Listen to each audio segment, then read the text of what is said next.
Takže dobrý den, dámy a pánové, já vás vítám u dalšího videa ze serveru Ashe a v dnešním videu si vezmeme na paškál Krakena. Vzhledem k tomu, že se mi už konečně podařilo dodělat postavu 175 auráka, postavu jsem dělal vlastně jenom kvůli Krakenovi a přidal jsem k tomu ještě Džina, toho si taky v nějakém videu určitě ukážeme, ale dneska to bude jenom o Krakenovi, takže my se podíváme vlastně jak na to, už vím, že na YouTube nějaký videa jsou, ale já tady tu postavu si měl v plánu, nebo dělal jsem ji jako dlouho, neměl jsem moc čas na X, konečně jsem ji dodělal, takže mě samotného by mrzelo, kdybych to video tady odsaď nevydal, takže tak, stavby máme, auru, buffy taky máme, loď duchů vlastně potřebuješ na to level 160 a to je vlastně jediná podmínka, potřebuješ pirátskou minci, která padá z pneumatik a téměř nic nestojí. My si teda ukážeme tady nějak průběh dungeonu, s tím, že už jsem to byl, já nevím, třeba 10krát jsem to možná byl a musím teda říct, že některý ten run beru, hele, teďkom beru třeba občas 900 a občas beru třeba 750, absolutně si to nedokážu vysvětlit. Teď beru 790 prostě. Ryby mám kliklý, jo, ryby mám kliklý, tady mám všechno kliklý. Artefakt blesku máme plus 20, full damage taky máme. Nevím, čím to prostě je, mám tady kosti, ano. Ale přijde mi, že nějaký run do toho metinu prostě beru 850, nějaký run 790, nějaký run 830. Je to strašně zvláštní. Pokud někdo víte, proč tomu tak je a děje se vám to taky, tak to klidně můžete napsat. Každopádně i tenhle ten damage je naprosto vlastně dostačující. Mám tedy vlastně full temnou duši, jediný co nemám temnou duši, tak mám jantarový náušnice a je to z toho důvodu, že já prostě budu preferovat radši 4,5 tisíce života, než abych preferoval vlastně tam je kolik 3% na bossa, možná jedna průmka nebo tak, takže určitě preferuji radši ty životy, i kvůli tomu Džinovi potom, co si budeme ukazovat v dalším videu, s tím, že tady aktivní útoční bonusy, tak potřebuješ neusmrcený a zvíře, s tím, že vlastně neusmrcený jsou tady všechny mobky. Tady když se podíváš, boom, neusmrcený, subras a blesk. Blesk máme full, vzhledem k tomu, že máme artefakt blesku plus 20, takže ten blesk nějak neřešíme a řešíme tady jenom toho neusmrceného a potom Kraken sám je zvíře, takže tam vlastně já přehazuji jenom talisman, jinak mám všude vlastně natočeno neusmrcený zvíře, můžeme si to klidně ukázat. V helmě já to mám natočený tak, abych to měl i na Džina. Takže jo, ještě další efektivní bonus určitě, který tady potřebuješ, tak je je defenze na štíty, takže obrana na štíty, proč jsem řekl na štíty? Teď to musím vystřihnout a začít znova.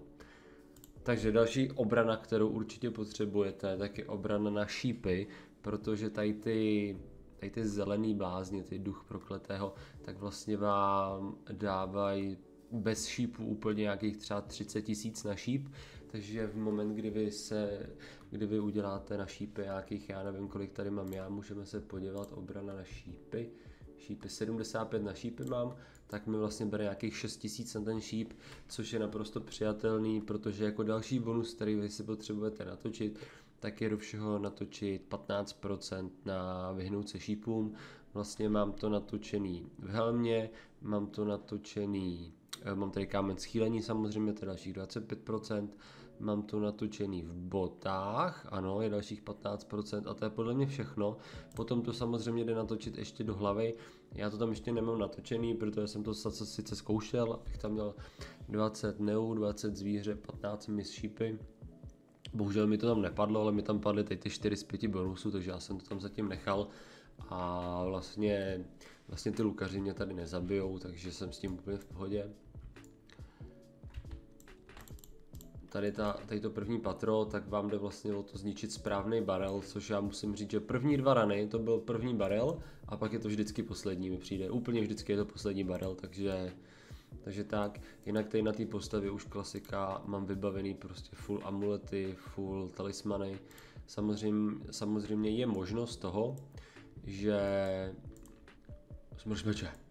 Je možnost toho, že si to budeš přehazovat třeba z hlavních postav, protože ta loď je přece jenom jednou za 3 hodiny, takže úplně nepotřebuješ to tu mít. Já jsem těch šperkovnic měl ranec, takže proto jsem to normálně vytočil z pár šperkovnic. Celá tady ta postava je vlastně, ty věci mám nakoupený já, že jsou moje. Jediný, co si já vlastně přehazuju z Ninji, 200kovýho taky opasek moudrosti, a to z toho důvodu, že momentálně cena opasku moudrosti je jako nějakých 30 bilionů, 20-30 bilionů, což já jako odmítám za to zaplatit. Ta cena je tak velká vzhledem k tomu, že prostě se předělal ten early game a na ty dungeony se dal cooldown, kde padají ty apky, takže je to zase trošičku komplikovanější, ale přehodit vlastně jednu věc mě nějak jako netrápí. Občas se mi stalo i, že jsem vlastně ještě na Ninjovi měl třeba jungly nebo nějaký dungy a prostě jsem to odjel s klasickým opaskem +5 na tom Ninjovi, že tady jsem si přehodil tohle a bylo to úplně v klídečku. A tak, já teda vlastně, to si takom povíme až u toho Krakena, já tam mám problém, protože první 3 rany, co jsem toho Krakena byl, tak jsem měl jsem jenom Jantarový štít, měl jsem normální Jotuna a asi jsem našel nějaký spot, že mi prostě nedával ten druhý spell a byl jsem úplně v klídečku, vždycky mi dal spell maximálně za půlku a v pohodě jsem mu dosekal. To byly první 2-3 rany a od té doby vždycky, vlastně když začnu, tak on mi dá vlastně IKčko a já si musím nasadit full Anubis a ten spot, který jsem já vlastně našel, absolutně nemůžu najít. I když se mi občas stane, když mám Anubis, že on mi tím spellem vlastně bere jenom čtvrtku a že se mi vlastně povede ho třeba nějakým způsobem v vozovkách bugnout a bere mi jenom čtvrtku, ale potom vlastně zase je schopný přes toho Anubise a přes full schopku mi zajebat za 95% životů. Takže je to takový jako zvláštní, teď mi museli dolít ryby. Ne, teď mi zase nedošly ryby. Tak tady se ten damage asi nějak zmenšuje, nebo já už nevím. Mám tady tohle, zahodím ho, mám. No takže tady klasika nejdelší patro, protože musíš prostě zničit správný barel, s tím, že když se ti to povede fakt ten první barel, tak je to ušetřených jako minimálně 5 minut. A jakože je to znát, no, je to takový otravný tady, ale je zase super, že to je dungeon, který není od 200, za mě teda je super, že to je dungeon, který není od levelu 200 a ten drop tedy je vlastně jako super. Já to tady neotvírám ten drop a co se týče, padají tady ty hroudy zlata, těch tady mám kolem 3000, padají tady kupony, těch tady mám kolem 1500 zatím. A jinak tady si šetřím ty poklady a pirátský truhly a tady to všechno a až toho budu mít, já nevím, kdybych měl třeba 100 těch pirátských pokladů, tak bych to otevřel. Klidně z toho udělal jako nějaký rychlý video, nějaká otvíračka, ale to ještě uvidím. Nejcennější vlastně věc, co tady můžeme dropnout, tak je mapa pokladů, která mě za těch 10 ranů ještě jako nepadla. Je možný, že je třeba v té truhle schovaná, což asi určitě bude, ale já to ještě otvírat nechci. Tak, zaplať pánbůh za ty dary, byl to předposlední meeting, takže teďko druhý kolo, spawne se nám tady boss a toho vlastně my nasekáme do nějakých 20%, potom se spawnou mobky a ty mobky musíme zabít a až potom můžeme znovu do bosse. Tady je takový lifehack, který se občas povede, občas nepovede. Co je, pojď. Tak já toho bosse vždycky si pustím aurákem do těch 20-18%, ale občas, než stačí chytnout tu obranu, tak já ho dám na 15% a vzhledem k tomu, že aurák má executed na 15% na auře, tak to tady se dá skipnout tím, že ho zabiješ ještě než on dostane ty obrany. Uvidíme, co nám to povede teďkon. Je to tak pade na pade, prostě vždycky sekám a buď se to povede, nebo se to nepovede.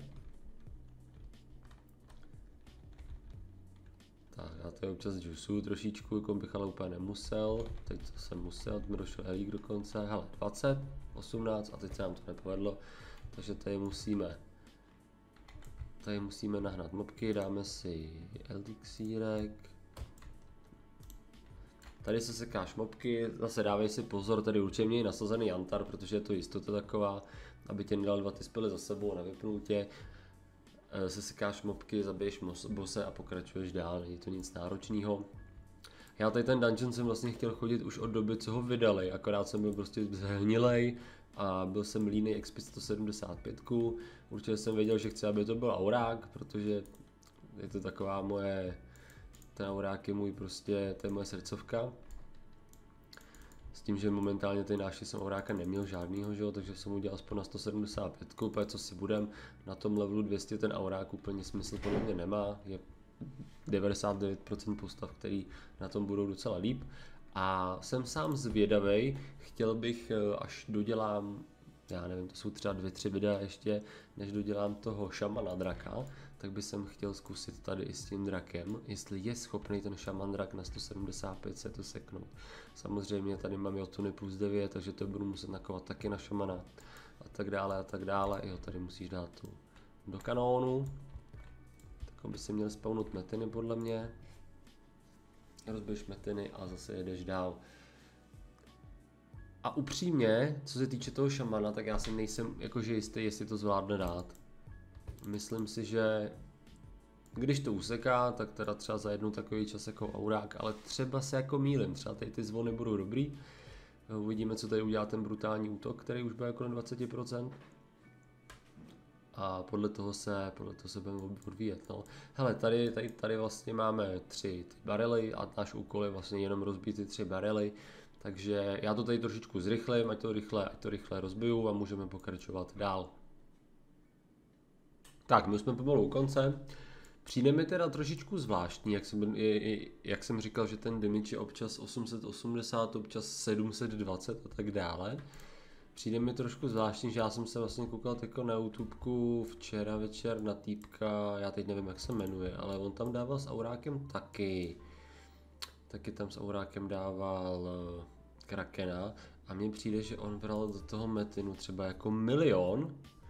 A když jsem se koukal, co měl za věci on a co mám za věci já, tak ty věci jsou naprosto jako totožný, takže mě by jako spíš zajímalo, jestli za tu dobu, co on vydal to video, se nějak ten Kraken upravil, že třeba ty obrany jsou vyšší, to úplně nevím, ale jakože já mám úplně stejné věci, jako má on, mám všude prostě očarka a 300 000 na metinu, jakože strašně moc a tady není na čem by to nahnal, biologa tady mám taky full, takže těžko říct. No, každopádně, tady vlastně máme předposledního bosse, zabijeme do nějakých 20-30% zase, on potom spawne 4 lukostřelce, který bychom měli zabít, ale podle mě je to furt trošku bugnutý, nevím, jestli to je bug, ale tady stačí, když zabiješ jednoho a vlastně ta jeho obrana se hned zruší a můžeš ho rozsekat celýho, tady ten už dává spely trošičku taky častěji. Takže prstíky určitě na juicích, protože tady, kdyby ti zajebal hodně a ty lukostřelci se zrovna trefil z těch 6 litrů, jak by to mohlo bolet. Tak, tady máme hotovo, dáme kouli do kanónu. A teď se budeme přesouvat už ke Krakenovi a tam vlastně, nebudu to asi vůbec zkoušet, nebudu to zkoušet s tím Jotunem, budu to zkoušet rovnou s tím Anubisem. Tady nemá cenu podle mě vůbec nic vymýšlet, stačí si stoupnout prostě sem, dát si Anubis, naplášťovat ho, máme všechno a buď nás zabije nebo nás nezabije, nic jiného se stát samozřejmě nemůže, začneme ho sekat, jo, teď vidíš, teď mi dal za necelou čtvrtku, druhým spelem za necelou půlku, což je vlastně super přijatelný, ale pak se mi stane, že tímhle mě prostě zajebe za 100 000, jo, a já tady mám 83 000 života. Každopádně teď si myslím, že jsme postavení úplně superově, protože ty životy máme vesměs full a Kraken má takovou schopnost, kterou určitě někteří znáte z těch jiných videí, ale Kraken má schopnost, že vlastně každým autoatakem nebo každým procentem, co má méně životů, mu berete menší damage a čím má méně procent, tím víckrát mu dáváte miss. Co znamená, že ten autoatak se prostě nepovede a neubereš mu na něj nic, tady sami to vidíte, že ty misi už chodí na těch 60%. Každopádně i kvůli tomu jsem dělal auráka, protože aurák má fakt tu výhodu, že má na těch 15% HPček bose ten execute, takže v moment, kdy on má 15%, tak já si myslím, že těch posledních 15% je úplně jako nejtěžších, třeba jako pro ninju nebo pro jiný chary. A hele, teď mi zaroval hroznou bombu. A ten aurák má tu výhodu, že prostě na těch 15% mu dá ten execute. Takže tady je možná, hele, tady to je možná od 50%, že prostě on začne dělat tohle a vidíš jakože tu frekvenci těch frekvenci spelování. To je úplně jako neuvěřitelný. Reálně takhle nežusuju ani u Wukonga, jako žusuju tady u těch posledních 50%, jo. Tak, tady si myslím, že ten mis nejde nějak obehrát, že prostě si tady těma posledníma 50% musíš takhle protrápit. No a sám vidíš vlastně, mám kosti, mám Anubis, mám full schopku a jakože jsem rád, že jsem rád. Takže pokud někdo chodíte Krakena a víte, že nějaký ten spot, kde vám takhle nebude brát, existuje, tak jakože klidně to napište, já budu samozřejmě rád, ale potom už tady těch posledních, vlastně pro mě 35% je hrozně o náhodě, jakože jak budu misovat a nebudu misovat a jak moc zvládnu užusovat a nezvládnu užusovat, momentálně jako zvládám docela, ale jak říkám, ta frekvence těch kouzel je jako obrovská. A opravdu tady ten boss se jako vyrovná, já nevím, podle mě třeba Pavoukovi u Wukonga tý odule, protože jako dává slušný šlehy a fakt frekvence spolu neuvěřitelná. Máme kolik? 28%, 39% teda už samozřejmě, protože Kraken se nám healuje, takže si tím protrápíme ještě chvilku. Co se týče času, tak nám zbývá ještě 27 minut, to je jakože úplná zývačka, to je pohodička, co je jakože na čas. Každopádně drop z Krakena, tak všechny ryby, kosti, legendární magič, propustka do věže a to asi podle mě nejdůležitější artefakt blesku plus ten pirátský poklad, pirátská truhlice, z toho nám může padnout ta mapa pokladu.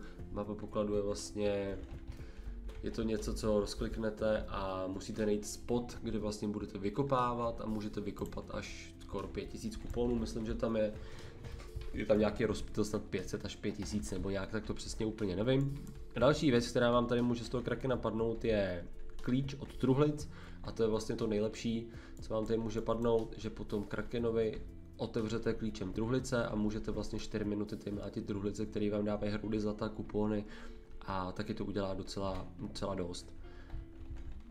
Tak, jak říkám, tady už je to fakt hrozně o náhodě, protože teď to mám kliknutý. Protože když prostě trefujete, tak ho dáte o 2 minuty dřív, když misujete, tak ho dáte o 2 minuty později. Je to jenom o tom to udžusovat tady. Tak.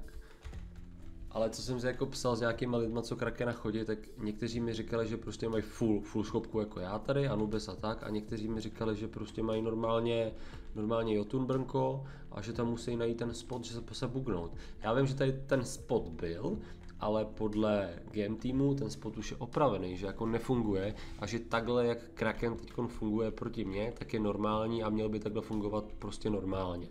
Ale myslím si, vzhledem k tomu, že i mně se to povedlo několikrát zajet s Jotunem a docela jakože na chill, tak si myslím, že ta chyba tady buď ještě někde bude, anebo tady prostě je spot, kde to tak jde. Tak, my to máme za sebou, padlo nám mraky ryb, seberem to.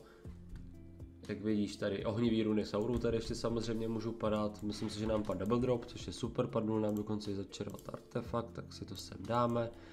Tak. Tady máme pirátskou truhlu, kdyby nám padnul klíč, tak můžeme dát ztracený poklad, nám klíč nepadnul, spawnuly by se nám tady ty truhle, které bychom mohli rozbíjet a z toho by nám padl nějaký drop. Každopádně, vzhledem k tomu, že natáčím video, tak já tedy rozklikám ty truhlice, z tady těch truhlic, tak je to takovej ten drop, který ti padne vždycky stejný, je to tak? Ukaž? Ano, takže z tohohle ti padne vždycky to samý, takže rozklikám. Tam není úplně nic k vidění velkýho. Tak, popadaly perly tady nějaký. A co se týče tohodle, tak tady vlastně hlavní drop je asi mapa pokladů, myslím si, že Jotun úplně neublíží. Kupony po stovce, uvidíme, máme tady teda 14 truhel, jdeme je otevřít. Slitina, zlatá perla, kupon, zlatá perla, slitina, kámen, kupon, artefakt, Jotun, úložiště, kupon, tohle, slitina. Takže nám vlastně ani nepadla mapa pokladů, což mě trošičku zamrzlo ze 13 druhů, ale nevadí. A tohle by bylo asi pro dnešní video teda všechno. Je to neříkám, že to je nějaký návod, jak bezpečně dát krakena a nejlepší důvod, jak dát krakena. Je to prostě jenom další video do mý vlastně sbírky tady na tom kanále. Chtěl bych, aby tady těch videí prostě bylo hodně, vesměs skoro ze všech dungeonů.